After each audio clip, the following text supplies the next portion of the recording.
Hello, I'm Charles Kamen.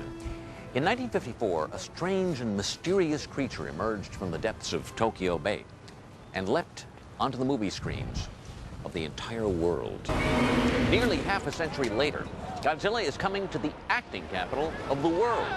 He's hungry for new challenges and ready to make a big impression on the streets of the Big Apple. Not bad for a movie star pushing 50. Should never have had the eel for breakfast.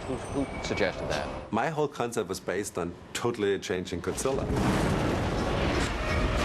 He's too fast! I wanted to start new, like I had the idea for Godzilla like yesterday, and how would you do like a movie like this today? The task of reinventing Godzilla for a new generation fell to Roland Emmerich and Dean Devlin, the creative team behind Stargate and Independence Day. Their twin talents for taking familiar stories in new directions and destroying national landmarks put the duo at the top of the monster's A-list.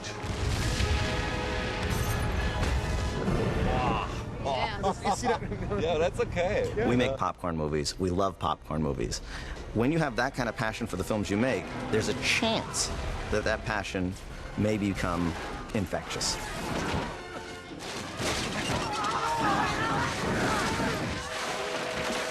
It's weird, right? It's like I'm watching a movie. I forget for this moment really what's happening. The film stars Matthew Broderick as a scientist hot on the tail of the rampaging Godzilla. Maria Patillo plays a fledgling television news reporter receiving careful guidance from one of the medium's veteran anchors. Hank Azaria plays a New York news cameraman who's obviously had too many cups of coffee. And international superstar Jean Reno plays a role shrouded in a haze of pre-release secrecy. And like me, Godzilla appears as himself. I don't see Godzilla as a monster. He's like a fish out of the sea. He's in the wrong world.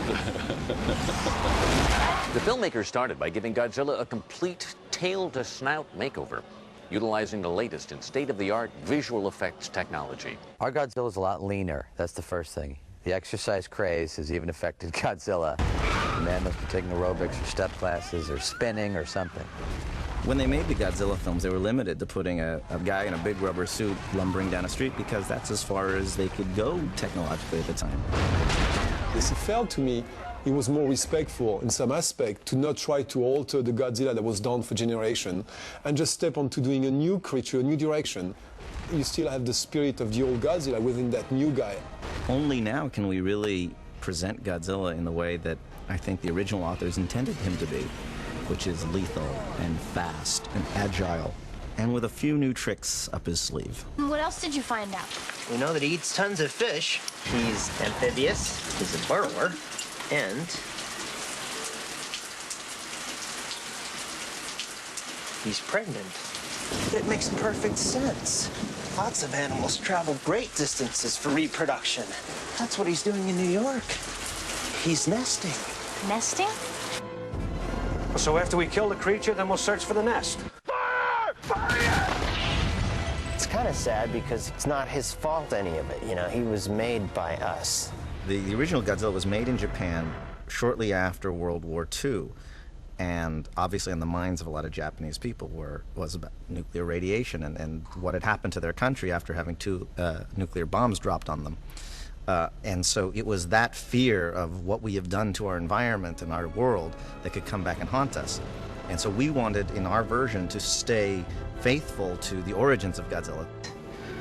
The first of its kind. He stands as tall as the Flatiron Building in New York City. From head to tail, his length matches the height of Tokyo's impressive tower. His foot is as big as this small temple. He can run as fast as this Shinkansen train, about 200 miles an hour.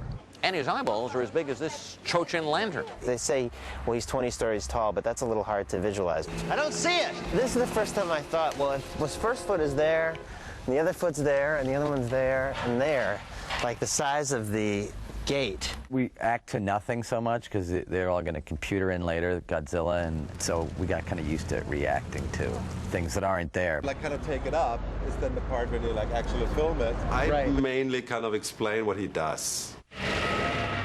A lot for the actor is important where he has to look. And then it's their imagination what they do with it. Running would be a good idea. For cast and crew, working with the leading lizard was not always fun and games. In the case of Godzilla's radioactively mutated ego, it's mattered. Who writes this? He gets a lot of attention. A lot. He has special needs. That's what they say. He has special needs, Godzilla. He has to eat fresh fish. He can't eat what everybody else eats. That's a lot of fish. Very difficult. Very difficult. Never comes out of his trailer. Also, like where you park his trailer. I learned that problem. He does have the biggest trailer. I was pretty upset by that. But, you know, who's going to go tell him? You know, hey, man, can I talk to you for a second? Who is your agent? You know, he doesn't. He just blows you right off.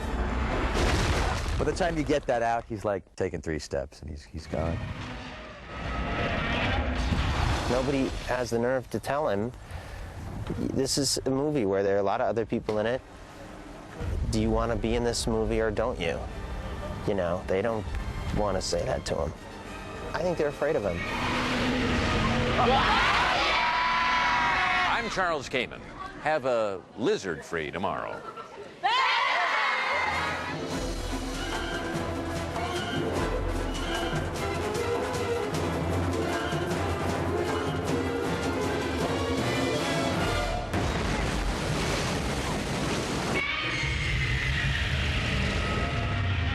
Terry? Kamen. Yeah, look. Have we fact-checked any of this stuff about his head is as big as his eye is as big as, or are we just blowing smoke up our own behinds?